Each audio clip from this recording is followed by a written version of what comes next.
Hey guys, what's up? My name is Ashlyn. Welcome back to my channel. If you're new here, welcome in general. It has been way too long since I posted, and fingers crossed, I'm back doing it weekly for you guys. So I've really been working on growing my glutes. As if you follow my Instagram, which I'll leave the link right here below, you've been following it with me. I have grown, babe, how many inches have I grown? 3, 4? 3 inches. 3 inches in less than a year, or about a year's time, on just my glutes, which is really cool. And if you ever measure your muscles, like, I don't know, it was a big achievement. That was my goal this year. So I'm still kind of transitioning to trying to get it even bigger. And right now my goal is to try to figure out how to cut a little bit of my waist and keep my butt.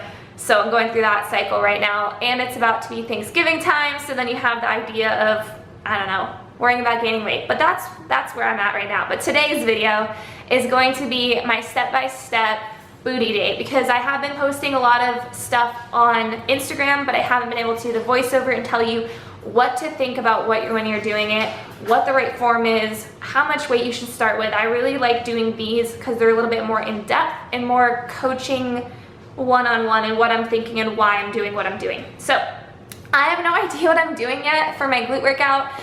It might be a mix of stuff you may have already seen on Instagram, but like I said, it's gonna be more detail.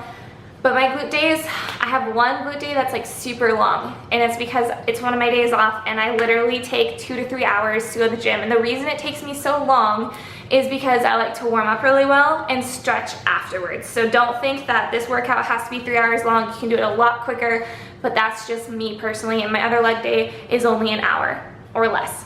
So, all right, if you guys like this video, of course, please give me a big thumbs up. Don't forget to subscribe and share with your friends if you did like it, so other people can see it. And I'm really happy to be back doing my YouTube videos, and I hope you guys are too. And let's get into the video. All right, I want you guys to know how much I care about you, because the gym is busy. I have my whole like tripod stand set up. People are already staring, whatever. But what I just did was I did 10 minutes on the the incline walk. I started the first 5 minutes, I did 2.5 speed. The second 5 minutes, I did 3. And just kind of warmed up. And now I'm going to be taking my pre-workout. This is not my favorite flavor, I'm not gonna lie. Kiwi strawberry is not my jam, but it still has the exact same hype that the dragon fruit did. And I'm gonna buy the blackberry soon. So my code is also down below if you want to help support me in this awesome company. But now I'm going to do an intense warm-up. You'll need a glute band for this, and the band I'm using is the Bomar band, and not just because I'm supported by the company, but also because this is the most intense band I've ever used, definitely on the hardest setting. So whatever band you have, like we have one of the skills ones from Amazon, use the hardest intensity, and we're gonna do a nice warm-up. I normally choose about 4 different movements, maybe 5, and I do at least 3 sets for the warm-up of 10 reps each or so. So here we go. To feel these warm-ups in your glutes, you want to make sure most of your weight is really distributed in the back of your heels. Go nice and slow and squeeze your glutes every single movement. The front foot, you need to make sure that leg is bent, and you are going to feel it in your quad and that side of your glute the entire time. Do at least 10 reps each leg. The next one, you want to make sure the same thing, that leg that is holding your weight up is slightly bent, your weight is in your heel. Then with this one, you want to make sure whatever foot is in front for the lunge, that is the heel you are focusing on pressing up with, and that'll be the side of the glute that you are actually feeling this movement on. Lastly, just focus on doing some RDLs. So you want to have your knees slightly bent, and you're just going to step in and out and keeping your back really nice and straight. So keep your chest up, but you should feel this only in your hamstrings. We are then going to go straight into our first exercise. You want to have a nice padding down. Your legs are going to be in a nice angled shape. You can even touch your toes together at the back. And you're making sure you're tightening your core, protecting your lower back. You're pushing your butt backwards after you're doing a squat. At the bottom, squeeze only your glutes and allow only your glutes to squeeze you up to the top. Do not let your back take over this exercise. When you're coming down, you breathe in. When you press up, breathe the air out of your mouth. It will help. Make sure that your knees are comfortable in this position, and you might need to stretch your hip flexors before getting into this position. Also, with every exercise that I do, if you've never done this, I would start with just the bar without any weight to get the correct feeling before you add any weight onto it, including this exercise. This one you're going to have to play around with the bench to make sure you get the right setting, but you want your heel to be pressed up, your toes out, so kind of a flex position, and you're actually going to have your foot pointed outwards. In the next position, you'll actually be able to see you're kind of out like a penguin, and you're really focusing on squeezing your glute and trying to hold that at the top and do this exercise really slow. You're going to do 10 reps on each leg and then do 10 reps together. And what I like about doing single leg on this is you're going to actually tell which side of your body is a little bit weaker than the other, because we always have a dominant side. And so you want to make sure you're still always including single leg movements to make sure that you are making sure that you are fully building your body equally and correct. This one burns a lot. Even 5 pounds on each side was really hard. So I would try this without any weight first. Play around with your hand position on where you're holding the bench, because with this one you need to be extremely cautious not to feel this in your lower back. So you might need to grab the bottom of the bench or the top, depending on the movement, and really squeeze your core as well. Like I said, if you need to move your legs around the bench, definitely do so. If at all you feel this in your lower back, please message me, let me know what's going on. You can either send me a video personally and I will help you out, but do not push through this if it does not feel right, and you should only feel this in the upper part of your glutes. This one was a really tough one. I love it. Moving on, we're going to get rid of our bench and go over to the squat rack. Now, if you've never done these before, please just use even a little wooden bar that they have for stretching. You can do this with a free weight next to your side, or even just do this band with the band. Especially if you have Sarah Bomar's, this Bomar band, like I said earlier, it is so intense, you really don't need to add weight. But you want to make sure you're doing a full squat, pushing up through your heels, squeezing your core, protecting your back as you do an RDL. So RDL, you're pushing really far back. This is actually, I think, technically a good morning, but you're pushing your butt really far back, squeezing your glutes and your hammies at the top. Breathe in as you come down for both movements, breathe out as you come up. And you're going to be doing 10 reps of each, a total of 20 each set. Go nice and slow with this one, guys, and really work your way to higher weight if you can.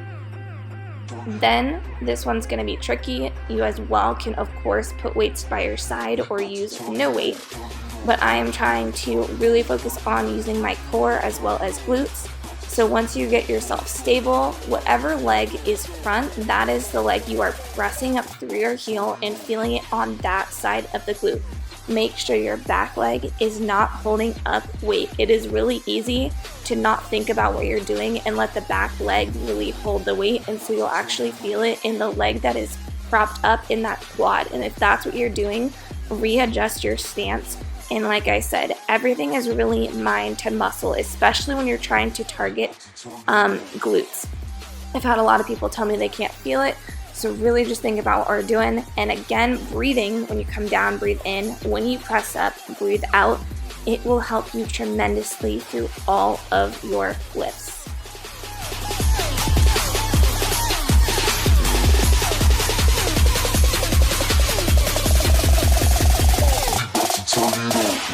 Finally, do not kill me on this one. If you get it, you'll actually really love it. You want to start on a really light weight on the cable machine, and you are going to try to do single leg RDLs. So that leg that is holding you up, slightly bent in your knee, and you want to really make sure that with the cable, whatever handle you're using, you are not pulling up with your back. You're kind of allowing your arms to have a nice little bend in the elbow and really relax them. So that way your hamstring is doing all the work, and once you fully straighten up, you're going to feel that squeeze in your butt. 10 reps lightweight each leg, then go at least double the weight and do both legs. And again, you're really targeting that butt. Make sure you're not feeling this in your back and you are not using your arms to pull that weight closer to you. this is supposed to be your finisher. Now, if your glutes are not on fire, you can also do this movement, or if your gym has a kickback glute machine, instead of doing the first exercise I just showed you, you are more than welcome to do this instead.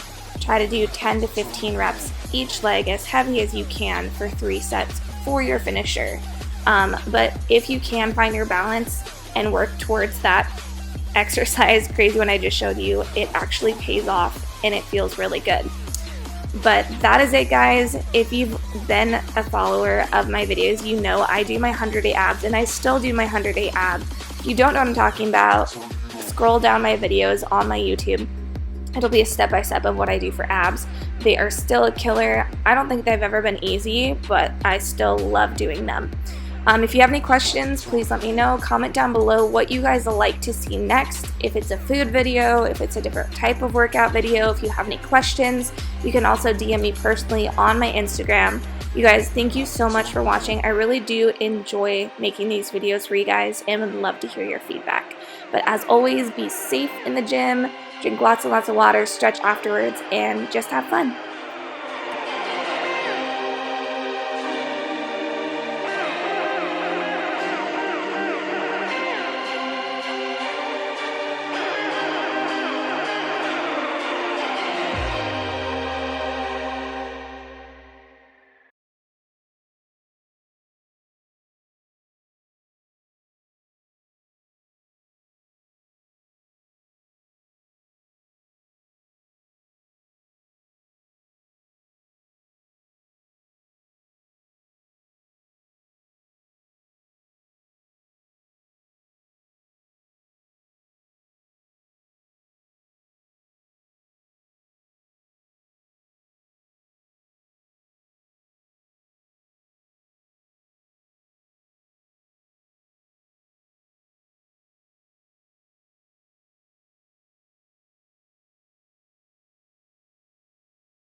to turn it up.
We about to turn it up.